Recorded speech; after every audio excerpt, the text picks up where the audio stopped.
Hi guys, welcome to our channel. Swaroopananda Swami గారు మనకు తెలుసు. జగన్ గారి ప్రభుత్వం ఉన్నప్పుడు ఆయనకు ఎక్స్ కేటగిరీలో సెక్యూరిటీ కల్పించారు. అయితే ఇప్పుడు ఆయన తన సెక్యూరిటీని వెనక్కి తీసుకోవాలని చెప్పేసి ఆయన కోరుకుంటున్నారు.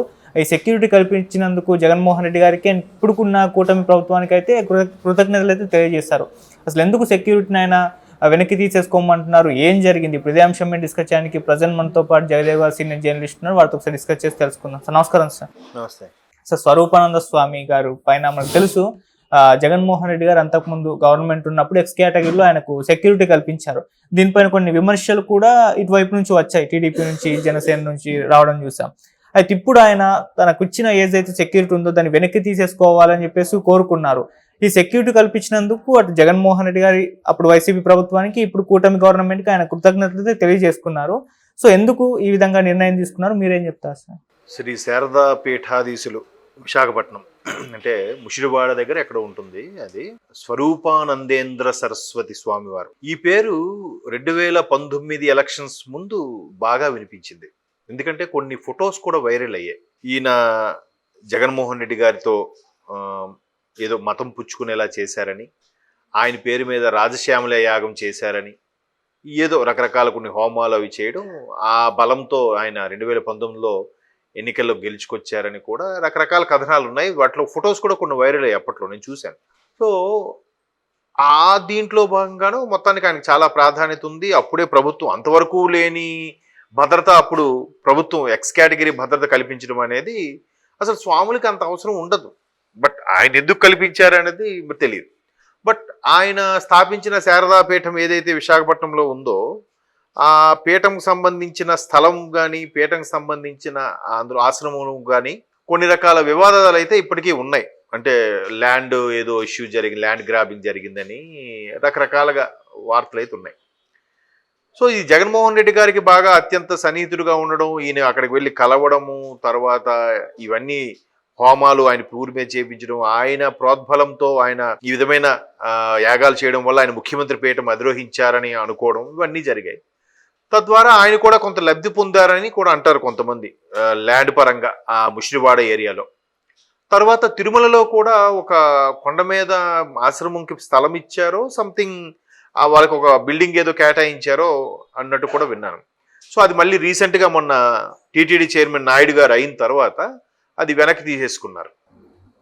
సో ఇవన్నీ చూస్తే అసలు జగన్మోహన్ రెడ్డి గారికి స్వరూపానందేంద్ర సరస్వతి స్వామి వారికి ఉన్న బంధం ఏమిటి, నిజంగా రాజకీయ కోణంలో ఏమైనా బంధం ఉందా, లేదా ఒక స్వామీజీకి శిష్యుడికి ఉన్న బంధమా అనేది ఎప్పటికీ జవాబు రాని ప్రశ్న అది.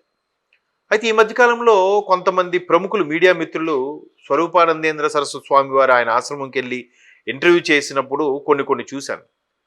మరి ఆయనైతే చాలా నీట్గా పద్ధతిగా జెన్యున్గా చెప్తున్నట్టు అనిపిస్తోంది. బట్ తెర వెనుక ఏం జరుగుతున్నాయనేది మనకు తెలియదు. ఇదిలా ఉంటే ఆయనకి ఎప్పుడైతే టీటీడీలో ఆయన కేటాయించింది వెనక్కి తీసుకోవడం ఇలా జరుగుతున్నప్పుడు, ఆయన ఆ ఛానల్స్కి ఇచ్చిన ఇంటర్వ్యూలో నాకు ఎవరైనా ఒకటే, ఇప్పుడు నా దగ్గరికి స్వామీజీ అని ఎవరు వచ్చినా కూడా వాళ్ళ కష్టసుఖాలు నేను పాలు పంచుకుంటాను, నేను తెలుసుకుంటాను, దానికి నివృత్తికి కానీ ఏం చేయాలన్నా కూడా చేస్తుంటాను అన్నట్టుగానే చెప్పారు. సో అవన్నీ పక్కన పెడితే ఈయన ఎందుకు ఈ విధంగా తనకు తనగా లేఖ రాసి డీజీపీకి కానీ విశాఖపట్నం కమిషనర్ కానీ నాకు ఉన్న ఎక్స్ కేటగిరీ సెక్యూరిటీ అవసరం లేదు అని, నేను అవసరం అనుకుంటే ఋషికేశు లేదా హిమాలయాలకు వెళ్ళి తపస్సు చేసుకుంటాను, కానీ నాకు ఇవన్నీ భౌతికపరమైన ఇటువంటి నాకు ఇంట్రెస్ట్ లేదన్నట్టుగా ఒక లేఖ అయితే రాశారట. అయితే ఇప్పుడు దీని మీద భిన్న స్వరాలు వినిపిస్తున్నాయి. ఎట్లా, మొన్న తిరుపతిలో అది తిరుమలలో ఆయన కేటాయించింది మళ్ళీ వెనక్కి తీసేసుకోవడం, గవర్నమెంట్ పోయిన తర్వాత ఆయనకు అద్దగా ప్రాధాన్యత ఉండకపోవడం, ఇదిలా ఉంటే ఆయన్ని సంప్రదించాక ఏదైతే గవర్నమెంట్ ఫామ్ అయిందో, ఇప్పుడు మళ్ళీ రెండోసారి కూడా ఆయన సంప్రదించినప్పుడు ఘోర విఫలమైంది కదా. మరి ఫస్ట్ అయినప్పుడు రెండోసారి కూడా అయినప్పుడు సరే, ఈ రెండోసారి ఓడిపోవడానికి కారణం ఈయన వైఫల్యమేమో అన్నట్టుగా కొందరు అభిప్రాయపడుతున్నారు. అందువల్ల ఆయన రీసెంట్గా విజయవాడలో విజయవాడ అవుట్కట్స్లో అసలు శారదాపీఠం, మన శృంగేరి శారదాపీఠం సంబంధించిన స్వామీజీ విధిశేఖర స్వామీజీ అక్కడికి వచ్చినప్పుడు జగన్మోహన్ రెడ్డి కలవడానికి ప్రయత్నించారో సంథింగ్ కలవడానికి వెళ్ళారో అన్నట్టుగా ఒక 1 వీక్ బ్యాక్ న్యూస్ చూశాను. అది కూడా ఆయన దగ్గర బంధువు వైవి సుబ్బారెడ్డి గారు ప్రోద్బలంతో ఆ స్వామీజీని కలవడానికి వెళ్ళారు. ఆ స్వామి ఇంకొంచెం శారదా శక్తిపీఠం మంచి పవర్ఫుల్ పీఠం కాబట్టి ఆయన చెప్పేవి కొద్ది జరుగుతాయి అన్నట్టుగా అటు తీసుకెళ్లారంటున్నారు. సో మొత్తం మీద జగన్మోహన్ రెడ్డి గారికి ఈ విశాఖ శారదాపీఠం స్వరూపానంద స్వామి మధ్య దూరం పెరిగిందో లేదంటే మధ్యలో ఉన్న రిలేషన్ చెడిందో తెలియదు.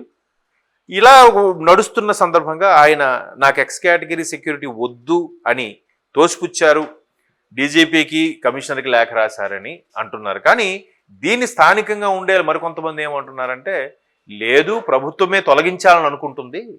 ఎందుకంటే గత ప్రభుత్వం చేసిన ఖజానా ఖాళీలు, ఖజానాలో డొల్లలు పోడ్చాలంటేనే, పథకాలకు అన్ని ఇవ్వాలంటేనే రెవెన్యూ ఎలా జనరేట్ చేయాలి, ఎక్కడి నుంచి తీసుకురావాలన్నట్టుగా తలపై బొప్పు కట్టింది ఆల్రెడీ కూటమి ప్రభుత్వానికి. అన్ని అవకతవకలు, అన్ని బొక్కలు ఉన్నాయి. సో ఇప్పుడు ఉన్న వాటికి కూడా కొంత సిజరింగ్ చేసుకుంటూ వస్తున్నారు కాస్ట్ కటింగ్ కింద. సో ఎలాగూ స్వామీజీకి కాస్ట్ కటింగ్ కింద తీసేస్తారు కాబట్టి ఈయన ముందు గౌరవంగా లేఖ రాసేస్తే నేనే తీయించా అని చెప్పుకుంటూ బాగుంటుంది కదా. అక్కడ తిరుమలలో ఆయన కేటాయించింది వెనక్కి లాక్కోవడం, ఇక్కడ కూడా ఎక్స్ కేటగిరీ సెక్యూరిటీని ఇప్పుడు సెక్యూరిటీ పెట్టారంటే సరిపోతుందా? వాళ్ళకి జీతభత్యాలు, డిఏలు, వాళ్ళ మెయింటెనెన్స్ ఇవన్నీ ఉంటాయి కదా, ప్రభుత్వం భరించాలిగా. సో ఇవన్నీ తలకు మించిన భారం అవుతుంది కాబట్టి ప్రభుత్వమే త్వరలో తీసేయాలనే ఆలోచనలో ఉంది కాబట్టి ఈయనే ముందుగా లేఖ రాస్తే గౌరవంగా ఉంటుంది కదా అని రాశారు అని స్థానికంగా ఉండే వాళ్ళ యొక్క అభిప్రాయం. అంటే జనరల్గా ఎక్కడి నుంచో ఒక ర్యాపోలో చూసే వాళ్ళకి, క్లోజ్ సర్క్యూట్లో చూసే వాళ్ళకి కొన్ని అభిప్రాయ భేదాలు అనేవి ఉంటాయి. ఎందుకంటే ఒక మనిషి అన్నాక ఒక లీడర్ కానీ, ఒక స్వామీజీ కానీ ఎప్పుడు 100% అందరినీ సాటిస్ఫై చేయలేరు. ఒకరికి నచ్చే అంశం ఇంకొకరికి నచ్చకపోవచ్చు. సో స్థానికంగా వాళ్ళు అలా మాట్లాడుకుంటున్నారు విశాఖ ప్రజలైతే. సో మేబీ అలా అయితే అయ్యుండొచ్చు. మరి ఏదైనా స్వామీజీలకి సెక్యూరిటీతో సంబంధం లేదు. బట్ అప్పటి వరకు లేని సెక్యూరిటీ అనే అంశాన్ని శారదాపీఠం, మన విశాఖ శారదాపీఠం స్వరూపానందేంద్ర స్వామీజీకి ఎందుకు గత ప్రభుత్వం కల్పించిందో తెలియాలి. ఇప్పుడు అంతే కదా, మెయిన్ పెద్ద అంతకన్నా పవర్ఫుల్ ఇది ఉన్నారు, దానికి మరి ఎవరికి కేటాయించలేదుగా. ఎందుకు కేటాయించారనేది జవాబు లేని ప్రశ్న.